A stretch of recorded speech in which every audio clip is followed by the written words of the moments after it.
Bonjour les 4C, c'est l'heure de votre cours vidéo sur les hauts de Hurlevent. Vous pouvez prendre vos livres à la page 67, extrait numéro 7. Avant d'en venir à la correction du travail et des questions qui vous étaient posées pour aujourd'hui, j'aimerais que l'on revienne sur votre évaluation concernant l'extrait numéro 5 et en particulier la deuxième partie de cette évaluation qui portait sur la notion d'étude de la langue des discours rapportés, les discours directs et indirects. Pour ceux d'entre vous qui rencontrent le plus de difficultés avec cette notion de discours rapporté, je vous propose de corriger ensemble cette partie 2 de l'évaluation et les exercices sur lesquels vous étiez évalué. Commençons par l'exercice numéro 1 qui contenait un énoncé où étaient représentés les trois styles de discours rapportés différents. Le style direct, le style indirect et le style indirect libre. Il vous était demandé de les identifier dans ce passage en utilisant un code couleur. Vous pouviez souligner ou bien surligner ou bien encore changer la couleur de la police sur votre copie.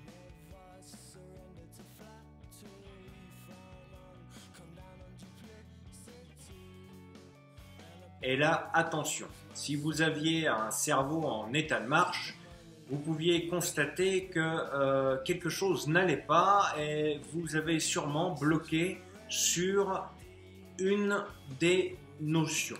En effet, j'ai commis une erreur et je vous présente mes plus humbles excuses puisque j'ai abordé un point qui ne figure absolument pas dans votre leçon et dans vos exercices consacrés au discours rapporté qui se limitaient au discours direct et indirect. Donc, vous n'étiez absolument pas censé savoir ce que signifie le style indirect libre.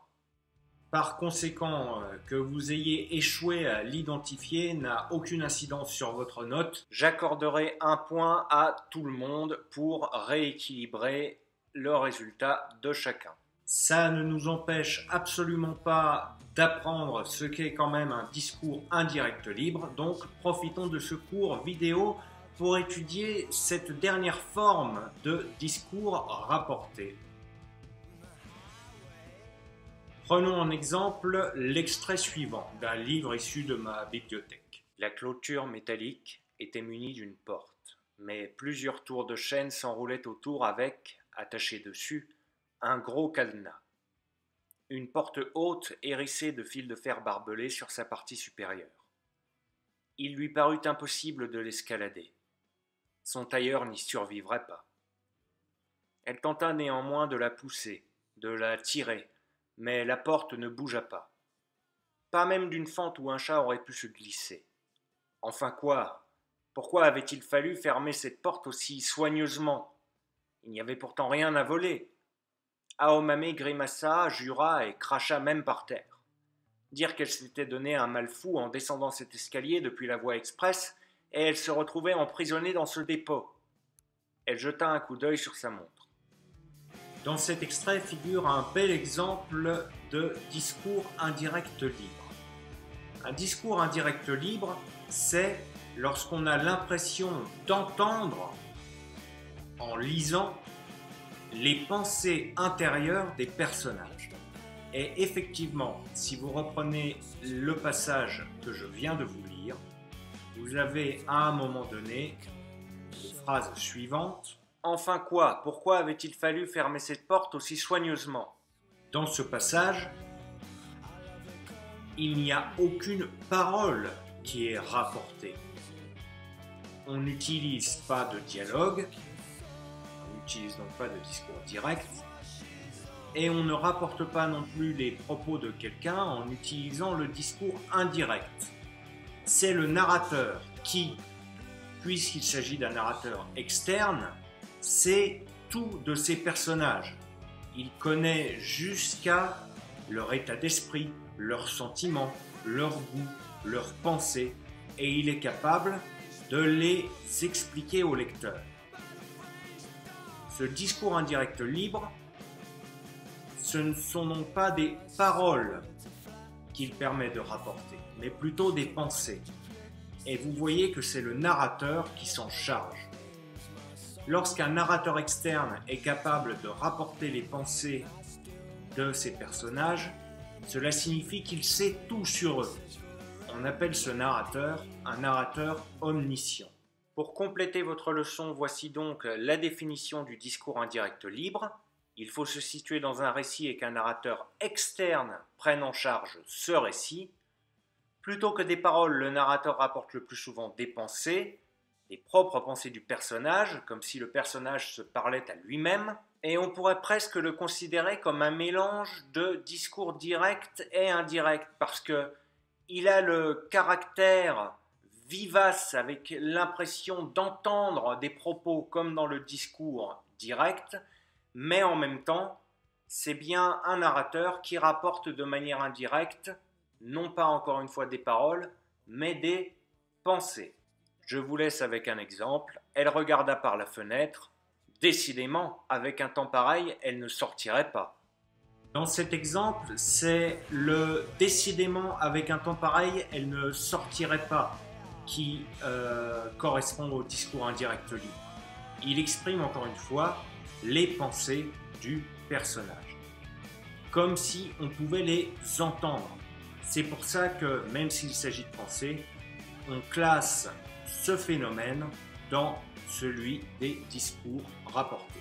Donc, pour en revenir à notre évaluation, si on corrige cet exercice-là, Heathcliff demanda à Catherine ce qu'elle comptait faire cet après-midi correspondait à du discours indirect. Isabelle et Edgar Linton ont parlé de venir cet après-midi, dit-elle après une minute de silence, correspondait à du discours direct. Et enfin, j'espère que vous l'avez désormais compris, Catherine n'avait-elle que ça à faire, quel intérêt de fréquenter ce fichu Linton, correspondait à du discours indirect libre. Le reste était de la simple narration qui n'avait pas besoin d'être mis en couleur. Les exercices 2 et 3 vous demandaient d'être capable d'effectuer des transformations, c'est-à-dire de passer d'un discours indirect à un discours direct et de passer d'un discours direct à un discours indirect. Pour l'exercice 2, Katie a dit à Heathcliff qu'elle faisait bien ce qu'elle voulait. Il lui a répondu que de toute façon, il n'en avait rien à faire. Puis il est parti sans lui lancer un seul regard. Vous étiez censé maîtriser parfaitement cette première transformation, étant donné que nous avions déjà effectué de nombreux et longs exercices en classe pour vous apprendre à rédiger un dialogue. Ça donnait donc Katie dit à Heathcliff, 2 points à la ligne, alinéa, tiret, je fais bien ce que je veux, à la ligne, alinéa, tiret, de toute façon, répondit-il, je n'en ai rien à faire, et comme le dialogue se terminait, à la ligne, alinéa, puis il est parti sans lui lancer un seul regard, c'était une phrase de narration.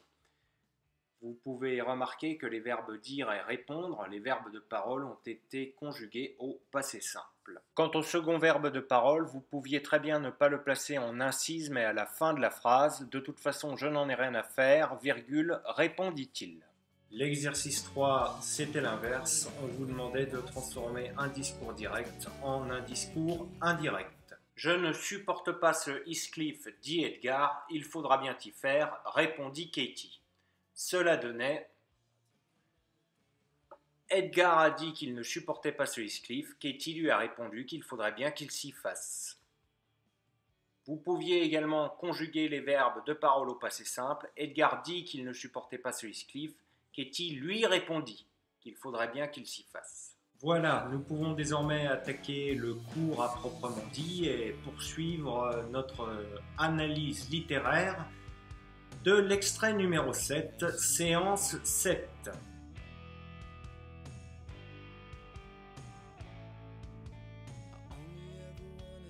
Et votre extrait numéro 7 commençait à la page 67 avec l'un de ces fameux résumés en italique qui vous permettent de suivre les passages qui ont été occultés dans votre version simplifiée. Heathcliff reste introuvable. Catherine l'attend dehors. Un violent orage éclate. Catherine, trempée et désespérée, tombe malade.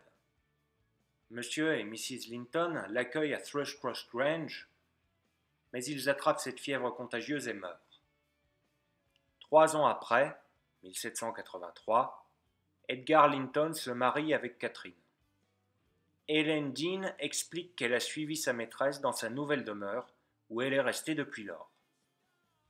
Son récit connaît alors une longue pause. Lockwood est contraint de s'aliter pour 4 semaines. Il fête sa guérison en demandant à Nellie la suite de l'histoire. Les premiers mois de mariage sont très heureux. Edgar et sa sœur Isabelle s'efforcent de satisfaire Catherine en tout, mais ce bonheur a une fin. La première question vous demandait quel mariage a eu lieu, quel événement tragique l'a précédé. On trouvait la réponse dans le petit résumé en italique, puisqu'on pouvait lire Edgar Linton se marie avec Catherine, et l'événement tragique qui a précédé cette union, c'est la mort de Monsieur et Mrs. Linton qui accueillent à Thrushcross Grange Catherine, mais ils attrapent cette fièvre et meurent. Qui est de retour après combien d'années d'absence? Il s'agissait naturellement d'Heathcliff qui revient dans les parages 3 ans après s'être enfui. Mrs. Dean raconte « Je me rappelais ses yeux. »« Quoi » m'écriai-je, me demandant si je devais le regarder comme un visiteur de ce monde. Et stupéfaite, je levai les bras au ciel. « Quoi? Vous? Revenu? Est-ce vraiment vous? Est-ce vous ?»« Oui, moi, Heathcliff, » répondit-il en tournant le regard vers les fenêtres, qui reflétaient une vingtaine de lunes éclatantes, mais sans révéler aucune lumière à l'intérieur. Et on pouvait lire précisément que cela se déroulait 3 ans après. J'aimerais en profiter pour vous faire remarquer quelques détails symboliques dans la description à ce moment où Heathcliff revient auprès de ceux qui l'avaient abandonné. On pouvait lire qu'il revient par une lourde soirée. La nuit venait, la lune brillait par-dessus le mur élevé de la cour, elle donnait naissance à des ombres vagues. Mrs. Dean parle d'un air tiède pour évoquer l'atmosphère extérieure. Le fait qu'Heathcliff revienne la nuit s'explique pour une simple raison de discrétion tout d'abord, mais symboliquement aussi cela a une valeur. La nuit, le brouillard, la lune qui brille, il y a une atmosphère mystérieuse qui enveloppe le personnage d'Heathcliff. Ce caractère mystérieux est quelque chose qui ne l'a jamais vraiment quitté, et dès le début du livre, Lockwood en fait état de cette aura de mystère qui plane sur le personnage. Le contexte nocturne de son retour lui va donc comme un gant et convient très très bien à sa personnalité. La troisième question vous demandait, d'après vous, quel âge a Katie approximativement? Si jusque-là vous avez lu sérieusement votre livre, eh bien c'était assez simple à déduire, elle a environ 18 ans, mais on pouvait le faire de manière beaucoup plus précise. En effet, si vous prenez votre livre, eh bien vous bénéficiez d'un arbre généalogique des personnages à la page 7.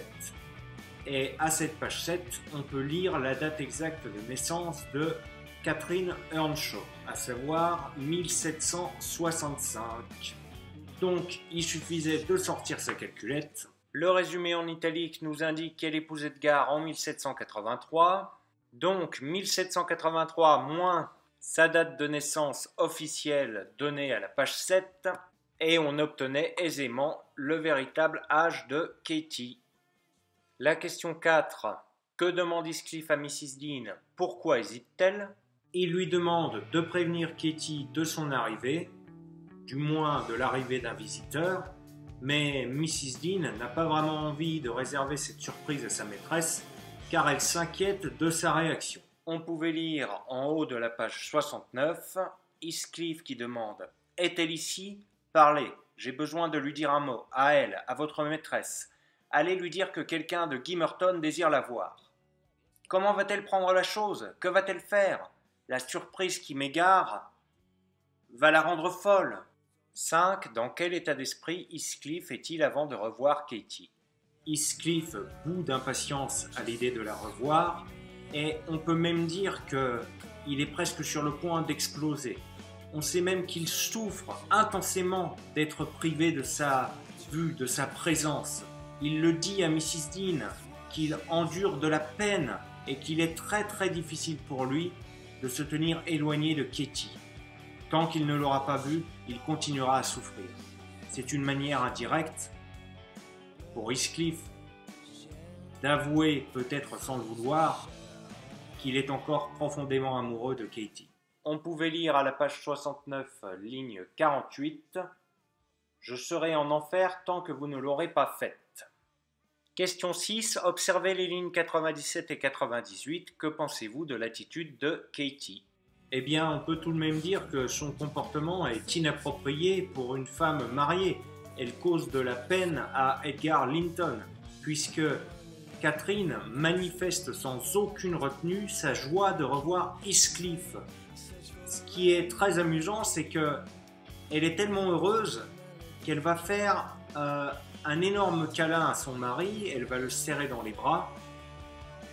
Et le problème, c'est que lui le prend très mal, parce qu'en fait, cette étreinte, c'est comme si elle s'adressait en fait à Heathcliff et qu'il en était le bénéficiaire. Donc on peut dire que Katie adopte une attitude sans retenue. Elle peine beaucoup à contenir sa joie et ses émotions. Elle est tellement heureuse de revoir Heathcliff qu'elle en vient à presque oublier son mari et l'éventuelle jalousie qu'il pourrait ressentir. « Oh Edgar, Edgar !» s'écria-t-elle haletante et en se jetant à son cou. « Oh Edgar, mon chéri, Heathcliff est revenu, il est là !» Et elle le serrait dans ses bras à l'étouffer. Question 7. Que demande-t-elle à son mari? Eh bien, sur ce coup-là, on peut dire quand même que Katie est plutôt gonflée. Elle veut le beurre et l'argent du beurre. Elle demande à son mari d'accepter la présence d'Heathcliff à leur côté, parmi eux, et plus loin encore, elle demande d'essayer de tisser des liens d'amitié avec lui, de le considérer comme un ami, ce qui, vous vous en doutez, bien évidemment pour Edgar Linton, n'est pas vraiment à l'ordre du jour. S'il le faisait, ce serait uniquement pour faire plaisir et satisfaire sa femme. Edgar Linton ne peut pas voir Heathcliff, il le déteste, puisque de toute façon ils ont été et ils sont encore en concurrence dans ce que l'on appelle un triangle amoureux. Qu'importe, Katie demande donc quand même à son mari « Je sais que vous ne l'aimiez pas », répondit-elle en modérant un peu son ravissement. « Pourtant, par égard pour moi, vous devriez être amis maintenant. » Katie a toujours été en quelque sorte un peu capricieuse, une vraie petite princesse. Et en fait, si elle peut avoir les deux hommes de sa vie autour d'elle, ça ne lui pose pas vraiment de problème. Elle est plutôt contente.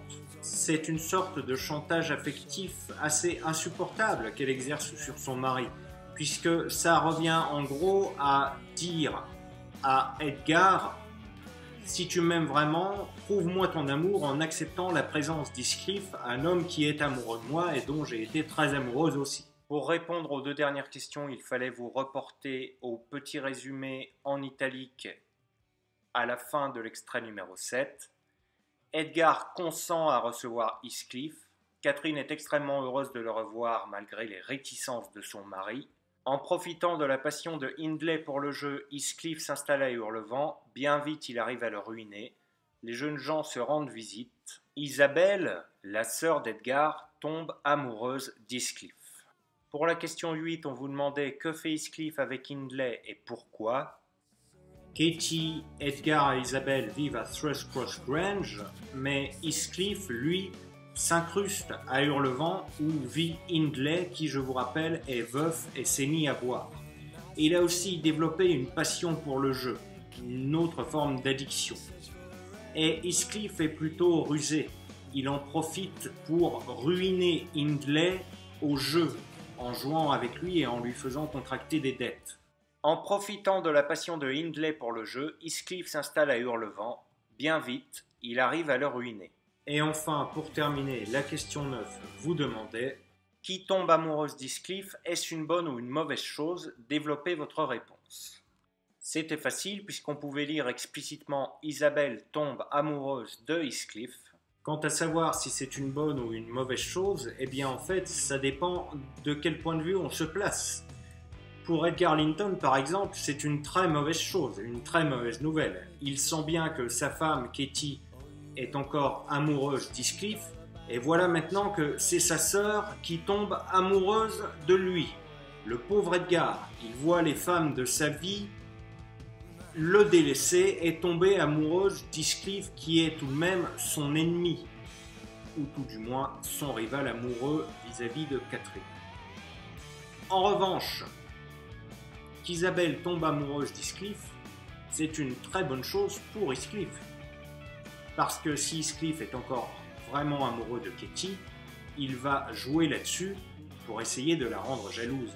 Alors, entre la sœur d'Edgar qui tombe amoureuse d'Heathcliff et ce dernier qui s'installe à Hurlevent pour ruiner Hindley au jeu d'argent, les lecteurs les plus fins d'entre vous, ceux qui ont du nez en quelque sorte, commencent à voir la raison pour laquelle Heathcliff est revenu. On peut largement supposer qu'Heathcliff est revenu dans l'idée de se venger. Voilà, ce sera tout pour ce court vidéo sur l'extrait numéro 7. Comme d'habitude, je joins via Pronote la correction des questions que vous aviez à traiter, qui fait office de trace écrite pour la séance 7, que vous pouvez intituler encore une fois séance 7, le retour d'Heathcliff. Et je vous rappelle également que lundi 13 est un jour férié, puisqu'il s'agit du lundi de Pâques. Par conséquent, voilà qui allège votre travail et qui me permet de tenir ma parole, puisque les prochains devoirs que je vous confie sont à réaliser pour le mercredi 15 avril. Vous les trouverez joints également à ce message Pronote. Je vous laisse et je vous souhaite à vous ainsi qu'à vos familles un excellent week-end de Pâques. À bientôt!